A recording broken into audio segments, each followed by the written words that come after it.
When you first dive into the story of Bloodborne, you're confused, you don't understand what's going on, and there isn't any indication that much help will come. You're killed off easily, and the little that you learn is shrouded in mystery. All you know you're supposed to do is to seek the pale blood to transcend the hunt, whatever that means. Soon you fail, and then again, and again. Repeated failure is followed by frustration. Sense of loss grasps you, but if you refuse to give up, you're one step closer to encountering the gifts of darkness. The allure of the Lovecraftian horror lies in the desire of the conscious personality to expand into new dimensions. Therein comes the reward of venturing into the most undesirable. Neurosis itself, although a pathological phenomenon, is in fact a tool through which our own darkness can be assimilated. What makes Bloodborne unique is, in my opinion, its success at simulating neurosis and providing insight into each tiny character's own neurosis and their approach to it, while simultaneously preserving a veil of mystery around them, encouraging a mystical encounter with our own abyss.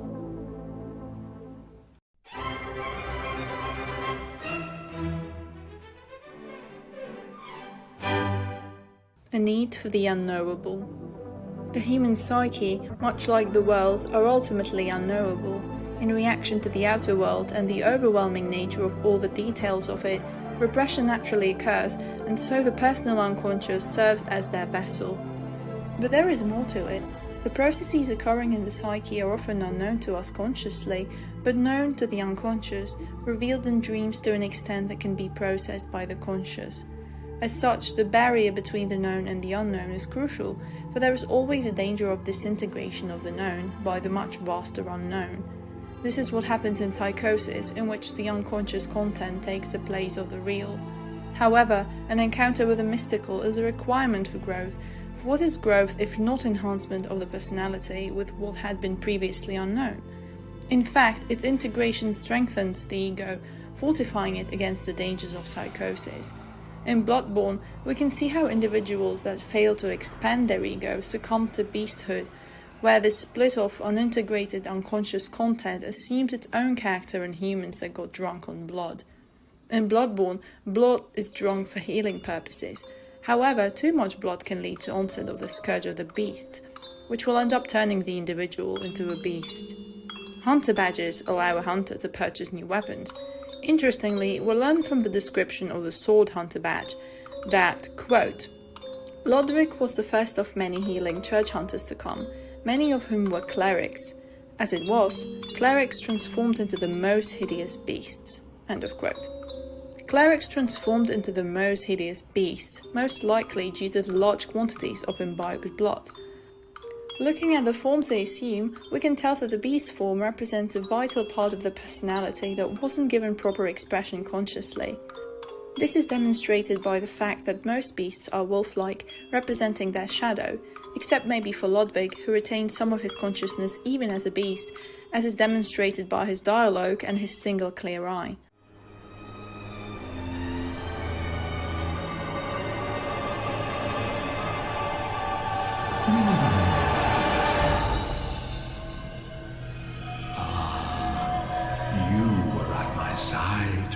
All along.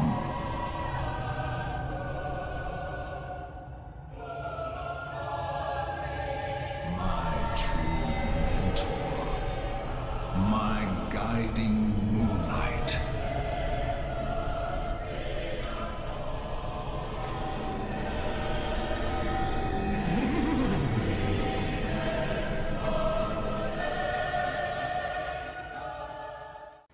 But still, horse is an animal that is subject to instinct, a creature without higher consciousness. Therefore all that remains of Lodwig is dynamic power that runs wild. It holds true even for Maria, whose nightmare version uses blood despite the fact that she was strictly against it. Since the shadow contains our repressed traits, this makes perfect sense. In mythology, wild animals were equated with the natural, chaotic state of the world of the unconscious. Wild, they were dangerous, but when domesticated, they could become an aid or a friend. However, they would still remain animals. As we can see in Bloodborne, individuals aspired to greatness via knowledge, eyes, or via power, blood, degenerating the spirit into intellect. What ended up happening is what usually happens when one-sidedness occurs, reversion into opposites. Striving towards the superhuman heights thus resulted in a plunge into the dark, earthbound principle, a world where emotionality and instinct rule. This is demonstrated by the fact that the majority of the world is now populated with beasts that used to be human. This transformation into a beast through a denial of animal nature substituted by a will to power can be seen in Nietzsche and his neurotic one-sidedness. His ideal of the Übermensch was a direct result of this. Ironically, this Übermensch of his is in fact a beast, a superhuman entity resulting from a Dionysian frenzy. Denying the moral guidelines of Christianity, Nietzsche created an ecstatic animal through identification with his shadow, which enhanced his instinct of self-preservation and separation from other humans. Corruption of the mystical. Bloodborne, in fact, tells a story of corruption of the mystical through an obsessive desire to surpass humanity by transforming into a deity. It tells a story of how making the vast one-sided through narrow-mindedness and egotistical desire plunges the world into the darkness. Fearing the old blood or seeking the old blood both led to a disaster, being two sides of the same coin. As such, when the unknown is repressed or overpraised, it leads to disintegration. With moderation, it prevents stagnation and encourages growth. The institution of the healing church with their name leads to the religious nature of their quest, but also to their one-sidedness and inability to see outside of their bubble.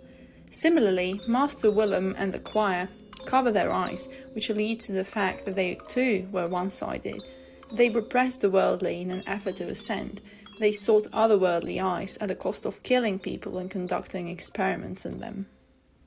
This phenomenon can be termed as ego inflation and does in fact occur commonly as we get overpowered by some new knowledge. This is the danger of assimilating the unconscious content. One is led to believe that they solve the mystery of the universe, resulting in self-conceit. There is a tendency for the collective to become personal, substituting the individual. The mystery is torn out of its proper context and made narrower, whereas the conscious is expanded by it disproportionately. In fact, at this time the collective cosmic element tends to appear in dreams when this occurs. This disequilibrium can either lead to new growth or, when left unhinged, ego inflation, pride or psychosis. As we can see in Bloodborne, encounter with the Great Ones tends to drive people mad, much as a direct encounter with the unconscious. This indicates that with reason, it's impossible to fully grasp the unknowable without perishing in it. This is accentuated by the perception of the Great Ones as hideous or perplexing. As Carl Jung said, we forgot that God is also terrible.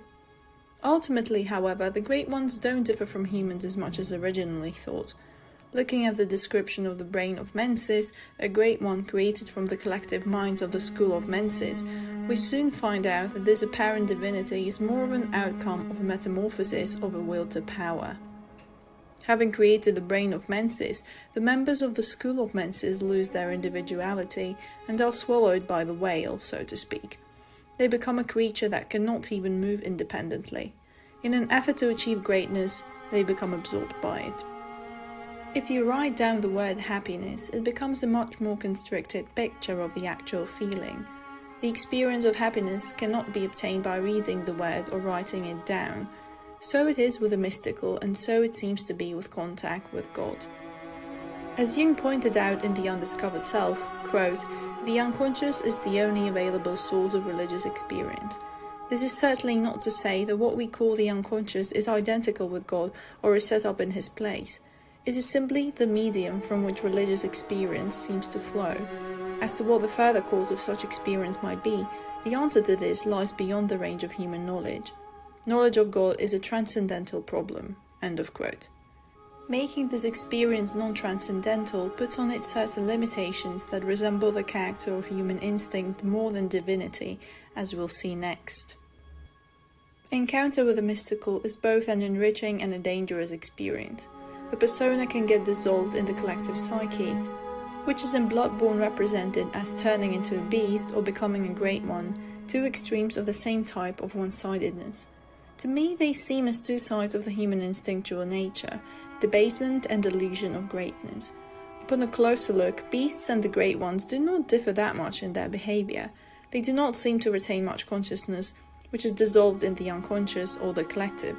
For humans, these treasures of the collective, or secrets of power or knowledge, beckon sweetly, and this contact with the mystical is transformative. However, when it goes wrong, it can be equated with getting devoured by the abyss. It's depicted by drinking too much blood or obsessing over the search for eyes, which both result in psychosis. Stealing fire from the gods as in the Promethean myth, or eating from the tree of knowledge as in Genesis, are the mythological representations of this process. The mysterious loses its essence and the conscious is inflated. However, this can be used to do good as well. After all, there wouldn't be much life without fire or much humanity without self-awareness. Therein lies the importance of integrating the mystical without getting devoured by it. How the unknown contributes towards growth. Apart from demonstrating the devastating dangers of the encounter with the mystical associated with the desire to possess it, Bloodborne succeeds in showing us that mysticism is a manifestation of a vital element of the human psyche, a call beyond, so to speak, an aspiration to become something greater. Our genes contain a mark left by the experiences of our ancestors, and so does our psyche. The patterns of behaviors and emotions remain consistent across individuals as they speak a universal language. This language is stored in us symbolically via archetypes. The unconscious is a vast storage of vital information which we use on a daily basis, albeit unknowingly. Therefore, anything that can be pulled out of it and made conscious expands the narrow world of consciousness. Looking at Bloodborne as an experience, as we proceed throughout the world, we encounter mysterious creatures and individuals whose stories are a mystery to us, and our own story is perhaps the biggest one. But as we continue, we find objects left behind by these individuals. We find notes and pieces of dialogue that make no sense, but when linked, the whole picture slowly starts emerging. What makes Bloodborne unique, however, is that this picture will never be fully completed, no matter how frustrated it may make us. And thank God for that. It becomes a mystical experience that forces us to come to terms with the existence of the unknown. Returning to it time and again, we manage to expand our view with things unnoticed before. The fact that the story with its details is out there and it's a complex and well thought out story, but will never be fully known to us, is what makes Bloodborne so attractive. It provides a unique experience through which each individual can get closer to their own personal unconscious, towards the symbolical representations of their own experiences hidden within. At the same time, the story of Bloodborne serves as an insight, no pun intended, into the nature of the encounter with the mysterious, with both its dangers and rewards. The fact that the spiritual is hidden from the world, transcends it, and is separate from reason is an important characteristic of the mystical. A strictly materialistic outlook on the world deprives the psyche of its full potential due to a restriction of options to grow. But this tends to be a coping mechanism. The ego is not usually fond of hearing that it can't know everything, so to shield itself from the fact that most is unknowable, it convinces itself of the superiority of its role in the world. In the end, the objective picture of the world remains unknown. In Bloodborne, the Healing Church have their version, the Choir have their version, the Great Ones have their version, and looking at the story from the outside, we don't know what the order of reality truly looks like either. And so the mystical remains preserved as a whole, it's only differentiated through contemplation, which is individual. So what are the practical implications of this? From this passage alone, we can see that the gist is that the heroic act relies on venturing into the unknown and keeping its status of the unknown intact. To illustrate, it's much like when we go to a nature reserve knowing that nothing can be taken from it physically. We go there for the views, a spiritual reward, and the only thing that can be taken from there. We don't regress into the savage state by remaining to live in the reserve, nor do we buy a bulldozer and put the reserve into our garden. We return back to our lives, enriched with the beautiful views, transformed. The heroic act has been achieved. Christ descended into hell and was reborn in heaven, achieving wholeness of his self. In Eastern Orthodoxy, there is a concept termed theosis, which refers to union of God through deification and becoming free of hamartia, or unholiness, whose literal translation is missing the mark. The mark is missed in Bloodborne, as we can see. The Orthodox Church refers to its theology primarily as apophatic, meaning that which cannot be spoken. There, it is aspired to get united with God, but not to become a God, which would again lead us to dissolution in the collective image.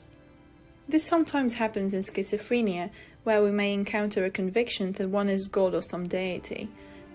Individuality, swallowed by unconscious content, split off from the control of the ego. So, practically speaking, what is the right way to approach mysticism? What is the purpose of mysticism in our daily life? Bloodborne inspires us to create a story of our own from the ambiguous events and evidence we encounter. The unknown serves a compensatory function for our restricted conscious view of the world that allows us to orient ourselves in it. As such, keeping a wondrous spirit alive inside helps us to see the world in a different light every time we look upon it. Incorporating this into our attitude means to cultivate joy and playfulness when coming across obstacles or uncomfortable situations and make it into a process of self-discovery. At the same time, it provides a reminder that there is something on the other side of our failures. After all, mysticism is a tool to help us see that despite this large and often dark world we find our tiny selves in, there is always another, a brighter side to it, which we have yet to discover.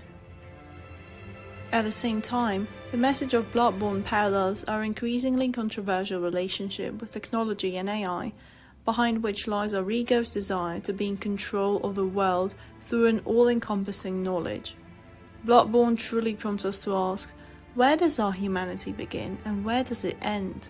Is it worth sacrificing for the ultimate knowledge or an ability to artificially cure all disease and pain, which do after all prompt us to effect change? Are we aware of the consequences of answering all the questions? In the words of Simon the Harrowed, a healing church hunter, beware. Secrets are secrets for a reason, and some do not wish to see them uncovered, especially when the secrets are particularly unseemly.